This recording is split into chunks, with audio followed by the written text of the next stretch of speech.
우리 앞뒤 좌우로 인사하시겠습니다. 비록 마스크를 썼지만 눈으로 보시면서 인사하겠습니다. 하나님께서 지켜주십니다. 인사하시겠습니다. 하나님께서 지키십니다. 아멘.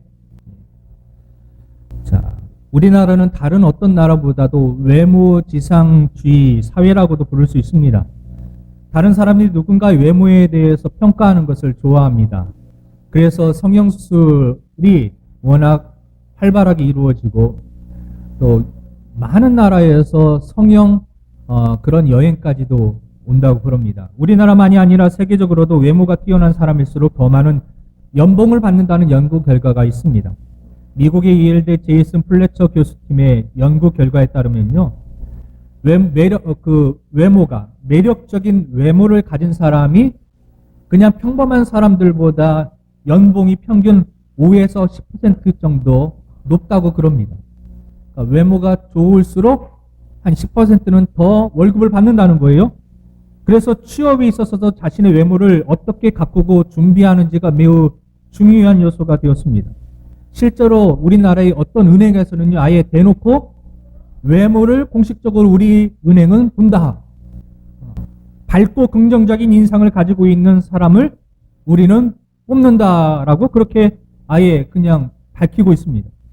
외모의 아름다움이든지 밝고 긍정적인 인상이든지 중요한 것은 사람들은 사람의 외모를 중요시하고 있다는 것입니다.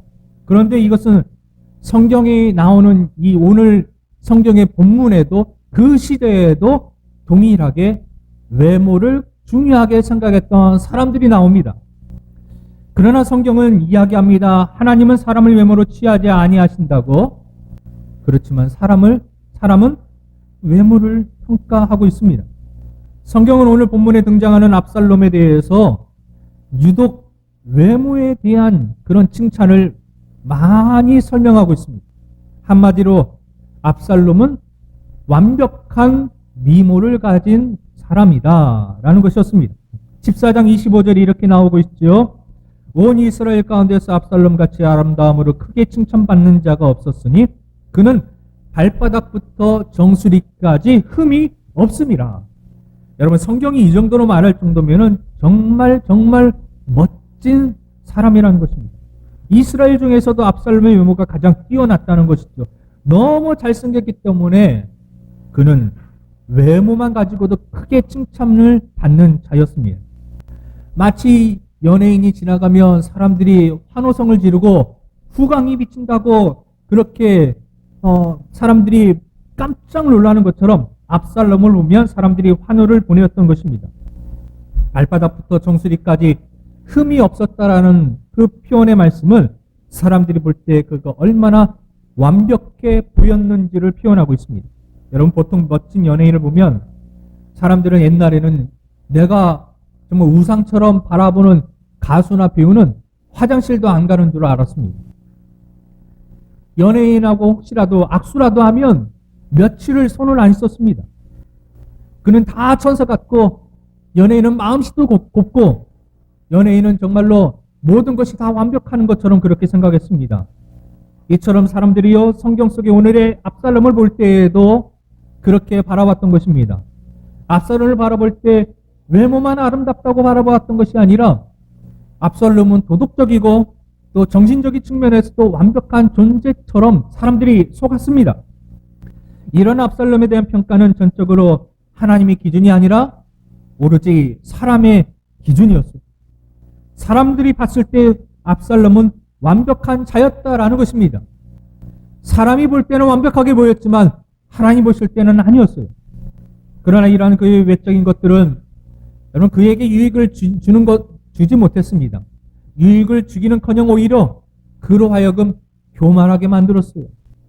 그리고 그를 위험에 빠뜨렸고 결국에는 정말 어려운 비참한 그런 결국 끝을 맞이하고 맙니다. 압살롬이 아버지 다윗의 자리를 빼앗으려고 했던 행동도 이러한 그의 자신감이 자만이 교만으로 변했기 때문이었습니다. 압살롬은 외적으로 아름다웠지만 그의 내면은 아름답지 못했습니다. 그의 내면에는 무엇으로 가득 찼지요? 교만으로 가득 찼습니다. 자신의 외적인 아름다움 때문에 언제나 사람들에게 압살롬은 어릴 적부터 칭찬을 받았습니다. 아니요, 찬양을 받았습니다. 이것은 그로 하여금 교만하게 만들었습니다. 교만해졌다는 것은 하나님을 대적하는 자리에 서게 되었다는 것입니다. 그의 교만은 하나님이 미워하시는 일을 하게 만드는 것입니다. 압살롬은 간악한 사람이 되었습니다. 본문 말씀에 보면 그는 왕이 되고 싶어서 야망으로 가득한 사람이었습니다. 아버지 앞에 잘못을 뉘우치고 회개하기 위해서가 아니라 자신이 왕이 되기 위하여서 야망을 이루기 위하여서 아버지 다윗을 보고자 했습니다. 압살롬은 요압을 협박하여서 아버지 다윗 앞에 갈 수 있도록 했습니다. 압살롬이 다윗을 만나게 되었지만 압살롬은 다윗 앞에서 진심으로 사죄하지 않았습니다. 그의 잘못을 용서를 구하지 않았습니다. 이후에 압살롬은 오히려 성문에서 사람들의 마음을 훔쳤다고 성경에서 이야기하고 있습니다. 이후 반란을 일으키고 다윗을 죽이려고 음모를 꾸미고 계획을 꾸몄습니다. 또한 자신의 진짜 어머니는 아니었지만 그래도 아버지의 부인인 이 아버지의 부인을 그것도 사람들이 보는 앞에서 욕보이는 그런 용서받지 못할 행동도 했습니다.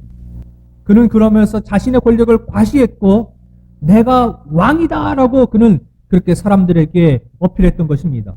외모는 아름다웠지만 그의 내면은 죄악으로 가득 찼고 증오와 분노로 가득 찬 인물이었던 것입니다. 사람들은 외적인 모습에 환호하지만 하나님께서는 외모가 아니라 그 사람의 중심을 보신다고 말씀하십니다. 외적으로 얼마나 아름다운지가 중요한 것이 아니라 그 사람의 마음에 무엇이 들어가 있느냐가 중요한 것입니다. 압살롬은 비록 외형적으로 완벽했을 모르지만 그의 내면은 죄악으로 가득했고 탐욕으로 교만으로 가득한 인물이었던 것이었습니다. 압살롬은 자신의 내면을 전혀 가꾸지 못했습니다.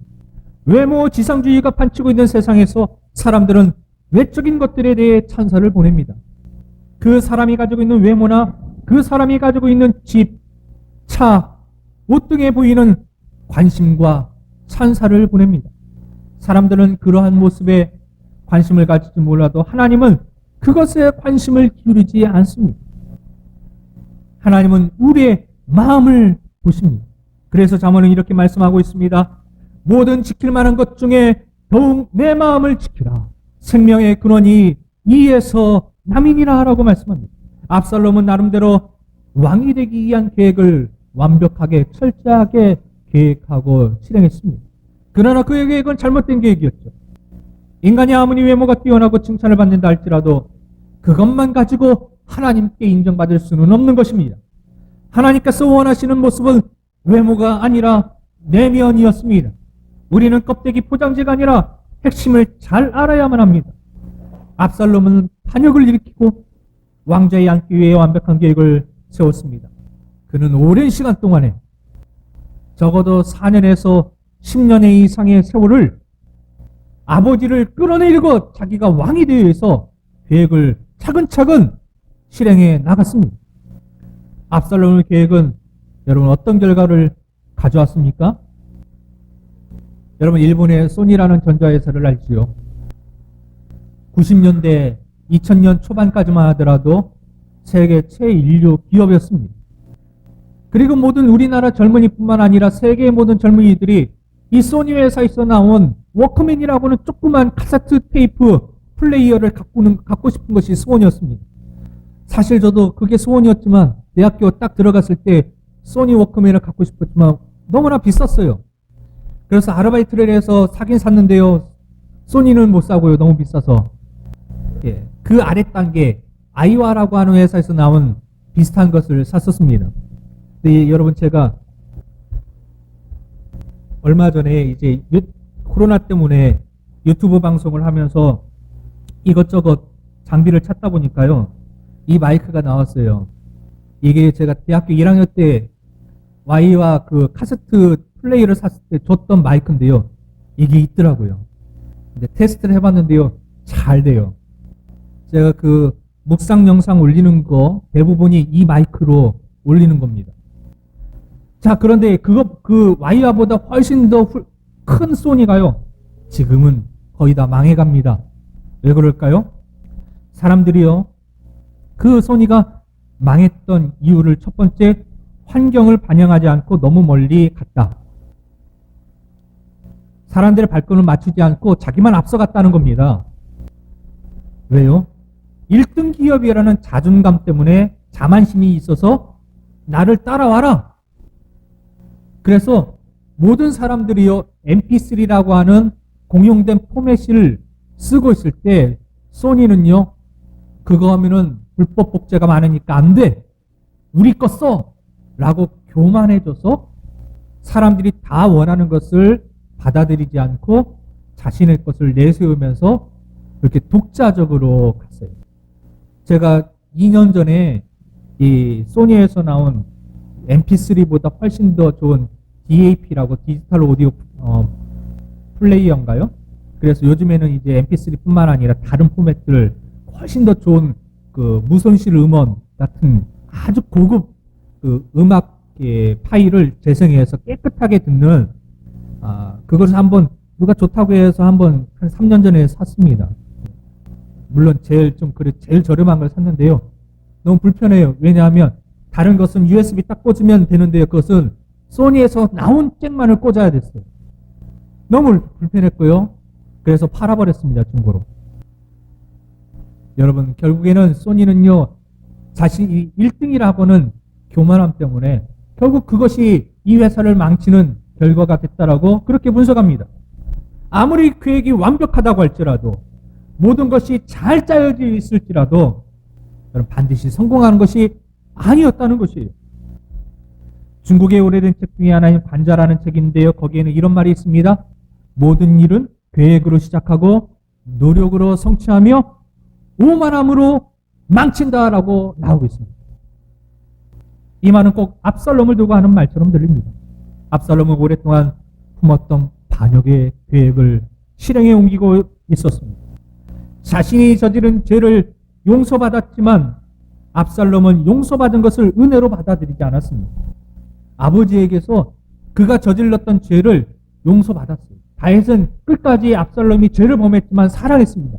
그런데 그 용서받은 것을 은혜로 알지 못하고 오히려 그의 욕심을 위해서 은혜를 베푸는, 용서를 베푸는 아버지를 죽이고 끌어내리고 자신이 왕이 되고자 했던 교만함이 있었습니다. 압살롬은 회복한 왕자의 지위를 가지고 이스라엘로 돌아왔지만 그의 마음속에 온통 왕자에 대한 욕심만이 가득 차 있었습니다. 욕망으로 가득 찬 사람은 은혜를 은혜로 알지 못합니다. 하나님의 은혜, 십자가의 은혜가 우리에게 있었지만 이 세상의 욕망으로 가득 찬 사람은 하나님의 은혜, 십자가의 은혜를 은혜라고 여기지 못합니다. 오히려 이번 한 주간의 비 피해로 인하여서 많은 피해들이 있습니다. 우리 인생을 살다 보면 큰 비를 만날 때 있습니다. 큰 풍파를 만날 때 있습니다. 무너질 때가 있습니다. 그럴 때 우리는 하나님께 받은 은혜를 기억하지 못하고 오히려 우리의 욕심 때문에 하나님을 원망하기도 합니다. 그러나 용서를 은혜로 하는 사람은 은혜에 감사하며 은혜 갚는 삶을 삽니다. 압살롬 아버지의 용서로 모든 것이 회복되었습니다. 그러나 그의 마음은 회복하지 못했습니다. 왕자라는 그 자리도 회복되었고 그가 누릴 수 있고 먹을 수 있는 모든 것이 회복되었지만 그가 유일하게 회복하지 못한 것이 있다면 그의 마음이었습니다. 사랑하는 여러분, 우리가 모든 것이 집이 회복되고 차가 회복되고 직장이 회복되어지고 건강이 회복되어지고 모든 것이 회복되어져도 우리의 마음이 하나님 앞에서 회복되지 못한다면 그 결과는 멸망뿐인 것입니다. 다윗에 대한 원망과 불평으로 가득 차 있었던 압살롬은 먹잇감을 잡기 위해 웅크리고 있는 맹수처럼 반역의 때를 기다리고 있었습니다. 그리고 마침내 기다리던 때가 되자 계획한 일을 실행에 옮깁니다. 압살롬의 계획은 굉장히 구체적이고 완벽해 보입니다. 압살롬은 스스로 높아지는 법을 아는 사람이었습니다. 어떻게 하면 사람들이 자신을 높이고 자기에게 마음을 줄지를 알고 있었습니다. 압살롬은 병거와 말들을 준비했습니다. 50명의 호위병을 이끌었습니다. 그리고 그는 왕의 후계자인 것처럼 행동했다라고 오늘 15장 1절에 말씀합니다. 백성들이 보기에도 압살롬은 왕의 후계자처럼 그렇게 보였습니다. 압살롬의 계획에는 빈틈이 없는 것처럼 보였습니다. 압살롬은 군사적인 준비와 함께 여러분 군사뿐만 아니라 백성들의 마음을 빼앗는데도 집중했습니다. 그리고 일찍이 성문 앞에서 서 있다가 백성들이 재판하러 오면은 그들의 민원을 들어줬습니다. 그리고 거짓말하죠. 다윗 왕은 당신의 이 재판에 관심이 없어요. 당신의 이야기가 다윗 왕의 귀에 들어갔지만 다윗 왕은 전혀 관심이 없습니다. 대신 내가 당신의 문제를 해결해 주겠습니다라고 거짓말을 통해서 사람들의 마음을 다윗에게 빼앗아서 자신에게 성경에 뭐라고 합니까? 훔쳤다라고 이야기하고 있습니다. 여러분, 사람의 마음은 얻는 것이지 훔치는 것이 아닙니다. 그는 민원을 가지고 온 백성들의 편을 들어줬습니다. 자신을 지지하고 그를 응원한다는 메시지도 잊지 않았습니다. 압살롬은 자신이 왕이 된다면 정의롭게 판단하여서 당신이 잘 될 수 있도록 도와주겠다고 거짓된 맹세를 합니다. 그는 철저하게 계산된 말과 행동으로 백성들의 마음을 훔쳤습니다. 압살롬은 자신에게 절하려고 하는 백성을 붙들면서 그에게 감사하다며 잘 부탁한다며 그에게 엎드리려고 하는 이 백성들을 붙잡아 일으키면서 오히려 입을 맞추고 겸손하고 온유한 모습을 보였습니다. 철저하게 계산되어진 가식적인 모습으로 말과 행동으로 백성들의 마음을 훔쳤던 것입니다. 가식적인 행동으로 마음을 훔칠 수는 있습니다.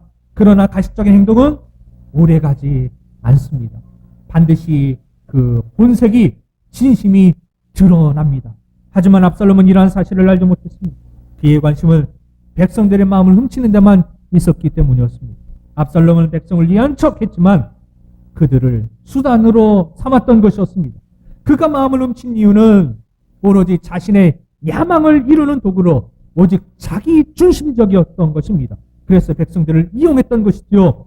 성공은 계획하고 준비한 데서 시작하지만 여러분, 계획이 완벽하다고 성공이 보장되는 것은 아닙니다.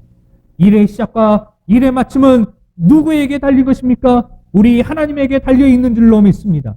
압살롬이 의지했던 것은 군사력과 백성들의 지지였습니다. 압살롬의 관심은 하나님의 세우시는 왕이 아니라 아버지의 자리를 빼앗는 데 있었습니다. 하나님이 자신을 세우도록 하시는 것이 아니라 자기의 방법과 수단으로 아버지를 끌어내리고 자신이 올라가는 것이었어요. 야망의 눈먼 이 사람은 하나님도 보이지 않았던 것입니다. 수단과 방법만 보였던 것입니다. 그래서 그가 생각했을 때는 완벽한 계획이었습니다. 완벽한 준비였습니다. 그러나 내가 생각했을 때 그 완벽 속에는 하나님은 계시지 않았던 것이지요. 우리가 길을 계획해도 그 길을 인도하시는 분은 하나님이라는 것을 인정하지 않으면 그 계획은 이루어지지 않는다라고 성경을 분명하게 말씀하고 있습니다. 사람의 길은 멸망입니다. 그러나 하나님의 길은 생명인 줄로 믿습니다. 압살롬은 원하는 것을 얻으려고 계획했지만 그의 계획은 모든 것을 잃고 마는 결과를 낳고 말았습니다. 완벽한 계획보다 더 중요한 것이 있다라는 사실을 압살롬은 간과했던 것입니다. 하나님의 뜻이 내가 세운 계획보다 더 중요합니다. 하나님이 아니라고 하시면 내 계획이 아무리 완벽해도 우리는 포기할 수 있는 믿음이 있어야 됩니다. 하나님의 인도하심이 내가 가는 길보다 더 중요하다는 것을 인정하는 것이 바로 믿음이고 신뢰인 것입니다. 계획을 세우기에 앞서 하나님의 뜻을 먼저 구하는 성도가 되시기를 주님의 이름으로 축원합니다. 나보다 더 완벽한 계획을 가지고 계신 하나님을 신뢰하는 성도가 되시기를 바랍니다. 압살롬의 계획은 잠깐은 순풍처럼 순조롭게 나아가는 것처럼 보였습니다. 계획대로 모든 것이 완벽하게 이루어지는 것처럼 보였습니다. 압살롬은 다윗 또한 아버지까지도 완벽하게 속였습니다. 압살롬은 여세를 몰아 예루살렘으로 쳐들어갈 계획을 세웠습니다. 그는 아버지에게 이야기해서 여기에 4년 만이라고 나옵니다. 4년 동안 틈을 봤던 것이죠. 여러분, 사기꾼들은요, 단번에 만나자마자 사기치지 않더라고요. 어떤 사기꾼은요, 5년을 기다리더라고요. 5년 동안 정성을 기울여요. 마음을 쏙 훔쳐요. 그리고 10년 만에도 사기치는 사람들이 있더라고요. 사기당하는 사람은요, 야, 저 사람이 5년 동안 나하고 얼마나 그렇게 사이좋게 지냈는데, 진짜 후영호제하고 지냈는데, 아니 어떻게 네가 나를 이렇게 사기치지? 그런데 그는요, 벌써 5년 전에 처음 만날 때부터 사기를 칠 생각으로 5년을 기다려왔던 것입니다. 압살롬은요, 성경에 말한 최소한 4년 이상 아버지를 끌어내리려고 계획했습니다. 그가 헤브론에 잠깐 가서 하나님께 약속한 것을 지키고 오겠다고 하나님의 이름을 들어서 거짓말을 한 것입니다. 아버지는 그것을 하겠습니다. 그러나 압살롬은 헤브론에 가서 그를 도와 반역할 반역 세력들을 모으려고 했던 것이죠.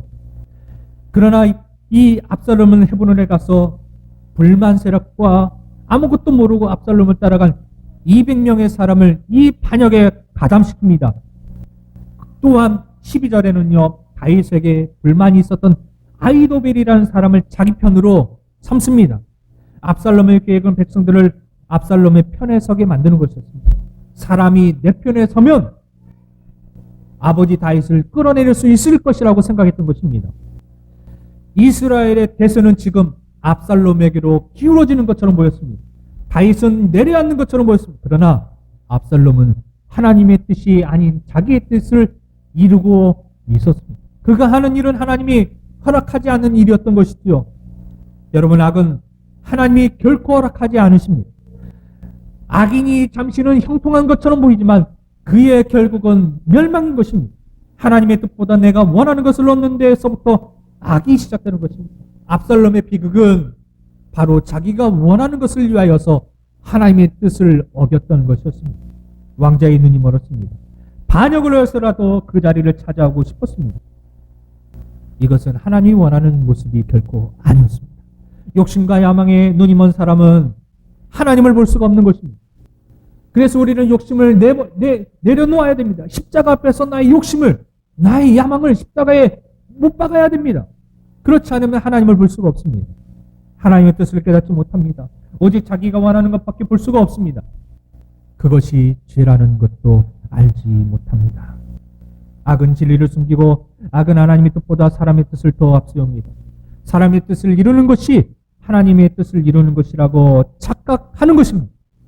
하나님은 하나님의 사람이 악에서 떠나기를 원하십니다.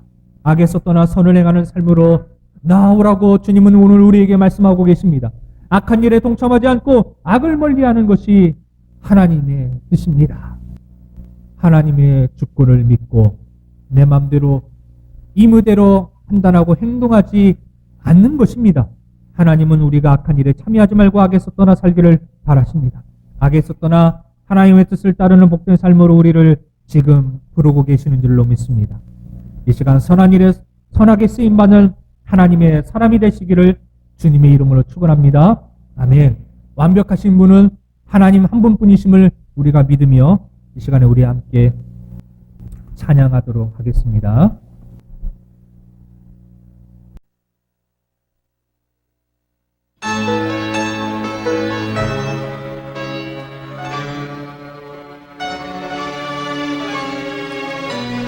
나의 반석이신 하나님,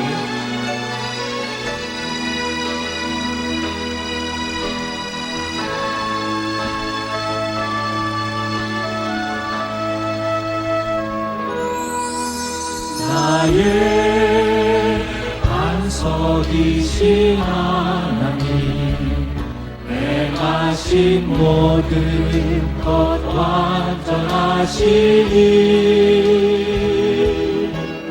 나의 생명 되신 하나님, 내게 행하신 일 찬양합니다. 신실하신 하나님, 신실하신 하나님, 실수가 없으신 좋으신 나의 주, 신실하신 하나님, 실수가 없으신 좋으신 나의 주. 우리 하나님은 완전하시고 신실하신 분이십니다.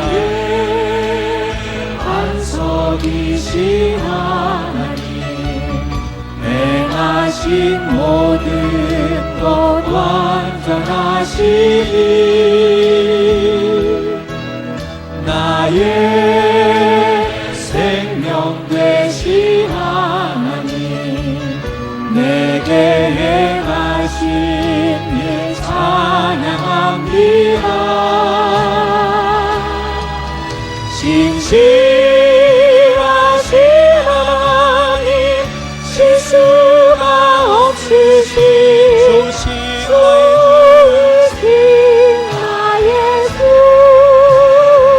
진실하신